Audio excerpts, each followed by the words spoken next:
तो अपना next topic है एपोप्टोसिस। तो ये in other form of cell death है, ठीक है। तो इसमें आता है it is type of cell death induced by tightly regulated suicide program, ठीक है। टाइटली रेगुलेटेड सुसाइड प्रोग्राम से होता है, ठीक है। It is genetically program cell death, ठीक है। इसमें जेनेटिकली प्रोग्राम सेल डेथ है। तो पिछले वाले में अपन ने नेक्रोसिस में देखा था वो पैथोलॉजिकल सेल डेथ थी। इसमें दोनों होता है, फिजियोलॉजिकल भी और पैथोलॉजिकल भी, ठीक है। और ये क्या होता है, it is a mechanism of cell to eliminate unwanted cell. Unwanted cell को अगर अपन को हटाना हो तो अपन ये वाली मैकेनिज्म यूज़ करते हैं, ठीक है, प्रोसेस। तो फिजियोलॉजिकल कैसे, एम्ब्रियोजेनेसिस। एम्ब्रियोजेनेसिस जब होती है तो अपन को कुछ अनवांटेड सेल हटाने हैं, जैसे फिंगर्स के बीच में वेब्स होती हैं उनको हटाना है, तो ऐसे ऐसे करके एपोप्टोसिस के थ्रू होता है ये। Elimination of cell after withdrawal of hormone, जैसे कि मेंस्ट्रुएशन चलती है तो जब हार्मोन कम होता है, प्रोजेस्टेरोन कम होता है तो एंडोमेट्रियम शेडिंग चालू हो जाती है, तो इसमें भी एपोप्टोसिस होती है, ठीक है। नेक्स्ट आता है elimination of cell with damage DNA. Cell में कुछ डीएनए डैमेज हो गया तो उनको अपन को एलिमिनेट करना है, तो उसमें भी एपोप्टोसिस होता है। जैसे यूवी रेडिएशन, ड्रग्स वगैरह से डीएनए डैमेज हो गया उस वजह से। Killing of viral infected cell. Viral infected cell है, जैसे किसी सेल को एचआईवी ने इन्फेक्ट कर दिया तो अगर उसको डिस्ट्रॉय करना है तो जो टी कलर सेल है उसको डिस्ट्रॉय करेगा, तो वो भी किसके थ्रू होता है, एपोप्टोसिस के थ्रू होता है, ठीक है। तो कौन कौन से मॉर्फोलॉजिकल फीचर्स देखेंगे, एक तो cell shrinkage, nuclear condensation and fragmentation, ठीक है, ये भी देखा था अपन को सेल डेथ वाले में। Membrane blobs and apoptotic bodies देखेंगे, ठीक है। तो ये सब अपन को देखा था, इरिवर्सिबल इंजरी में देखा था, तो वही आगे चल के सेल डेथ करा रहा था, ठीक है। अब आते हैं मैकेनिज्म में, जो कि बहुत ज़्यादा इंपॉर्टेंट है। Apoptosis is regulated by biochemical pathway, ठीक है, बायोकेमिकल पाथवे से रेगुलेट होता है। तो इसमें 3 फेज होते हैं एपोप्टोसिस में, एक होता है इनिशिएशन फेज, एक होता है एग्जीक्यूशन फेज और आखिरी फेज होता है रिमूवल ऑफ एपोप्टोटिक बॉडीज, ठीक है। फिर थोड़ी सी देख लेते हैं एंजाइम, 2 प्रकार के हैं, कैस्पेज और एंडोन्यूक्लियस। तो कैस्पेज क्या करता है, उसमें सिस्टीन प्रेजेंट होता है और it cleaves near the aspartic acid residue. तो जहाँ पर एस्पार्टिक एसिड प्रेजेंट होगा वहाँ पर क्लीव करेगा, ठीक है। ये एपोप्टोसिस कराने में मदद करता है। तो 2 टाइप के कैस्पेज हैं, एक इनिशिएटर कैस्पेज है और एक एग्जीक्यूशनल कैस्पेज। इनिशिएटर कैस्पेज है 8, 9, 10 और एग्जीक्यूशनल है 3, 6, 7, ये याद करना है। फिर एंडोन्यूक्लियस क्या होगा, वो डीएनए को ब्रेक करेगा और स्टेप लेटर पैटर्न अपन को इलेक्ट्रोफोरेसिस में मिलेगा। जब वो डीएनए को ब्रेक करेगा तो डीएनए के जो अपन के फ्रेगमेंट है इलेक्ट्रोफोरेसिस में स्टेप लेटर पैटर्न में दिखेंगे अपन को, ठीक है, ऐसे। फिर रेगुलेटर्स, 3 टाइप के रेगुलेटर हैं, एक pro apoptotic factor, anti apoptotic factor और स्ट्रेस सेंसर। तो जो प्रो एपोप्टोटिक फैक्टर हैं वो इनिशिएट करेंगे एपोप्टोसिस को। कौन कौन से, बैक्स और बैक। एंटी एपोप्टोटिक फैक्टर हैं, इनिबिट करेंगे एपोप्टोसिस को, BCL2, BCL-XL और MCL1, ठीक है।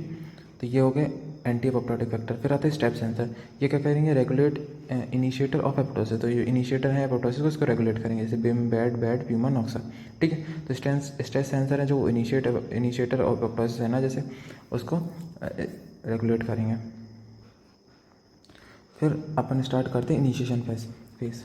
तो अब अपन स्टार्ट करते हैं इनिशिएशन फेज। तो उसमें 2 पाथवे होते हैं, इंट्रिंसिक पाथवे और एक्सट्रिंसिक पाथवे, ठीक है। तो इंट्रिंसिक पाथवे वो माइटोकॉन्ड्रिया में होता है और जो एक्सट्रिंसिक पाथवे वो डेथ रिसेप्टर मीडिएटेड होता है। ये 90% केसेस में होता है, ये सिर्फ 10% में होता है। मोस्ट कॉमन ऑर्गेनल इफेक्टेड इन एपोप्टोसिस कौन सा होता है, माइटोकॉन्ड्रिया, सबसे ज़्यादा माइटोकॉन्ड्रिया इफेक्ट होता है, ठीक है। तो इनिशिएशन फेज में जो 2 हैं, इंट्रिंसिक पाथवे, एक्सट्रिंसिक पाथवे, सबसे पहले इंट्रिंसिक पाथवे में शुरू करते हैं।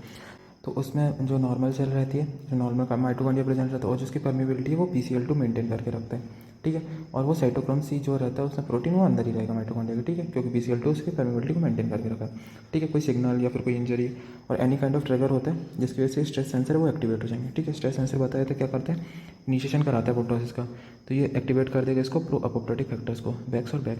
तो ये क्या करेंगे, form the channel between inner and outer mitochondrial membrane. Channel बनाएंगे इनर और आउटर माइटोकॉन्ड्रियल मेम्ब्रेन में, जिससे कि जो साइटोक्रोम C है वो अब बाहर निकल जाएगा, ठीक है। फिर वो कंबाइन होगा एपोप्टोसिस एक्टिवेटिंग फैक्टर FF1 से, ठीक है, और वो क्या बनाएंगे, एपोप्टोसोम, ठीक है।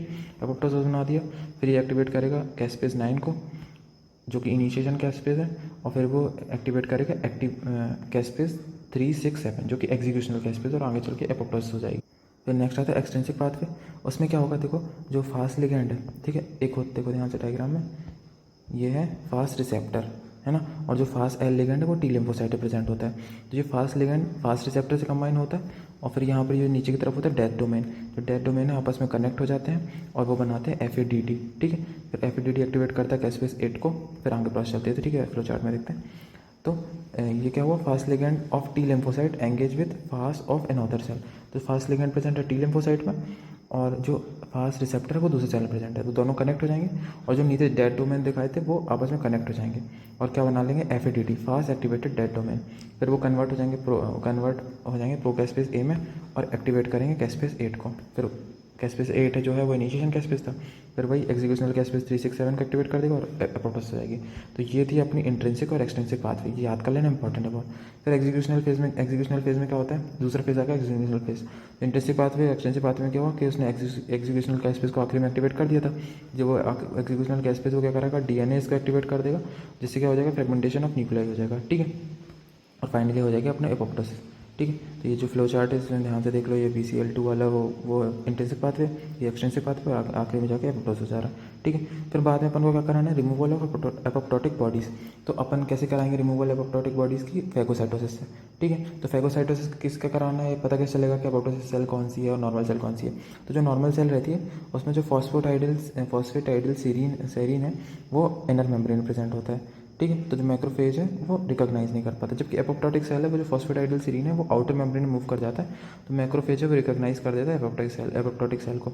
इसकी मदद से NXN5 एक मार्कर होता है जो कि उसकी मदद करता है उसको पहचानने में, और जो मैक्रोफेज है वो उसको फैगोसाइट कर देगा, ईट देम अप कर देगा, ठीक है। फिर आता है diagnosis and detection of apoptosis. तो पता मतलब ये जो इसका डायग्नोसिस पता कैसे चलेगा एपोप्टोसिस हो रही है, तो स्टेप लेटर पैटर्न देखेगा DNA इलेक्ट्रोफोरेसिस में, ठीक है। NXN5 वो मार्कर हो एपोप्टोटिक सेल का, टनल स्टेनिंग पॉजिटिव होती है, ठीक है। कौन कौन से डिसऑर्डर एसोसिएटेड हैं डिसरेगुलेटेड एपोप्टोसिस से, अगर एपोप्टोसिस कम हो रही है तो मतलब सेल डिवीजन ज़्यादा होगा, सेल मर नहीं रहा, तो कैंसर और ऑटोइम्यून डिसऑर्डर में होता है ऐसा। और एपोप्टोसिस किस में पड़ती है, न्यूरोडिजेनरेटिव डिसीज़ में, जैसे अल्जाइमर, पार्किंसन डिसीज़ में, इस्चेमिक इंजरी जैसे मायोकार्डियल इन्फ्रैक्शन, इन सब में एपोप्टोसिस बढ़ जाती है। तो ये था एपोप्टोसिस, जैसे मैकेनिज्म इसकी बहुत ज़्यादा इंपॉर्टेंट है, ये याद कर लेना, ये आ सकती है।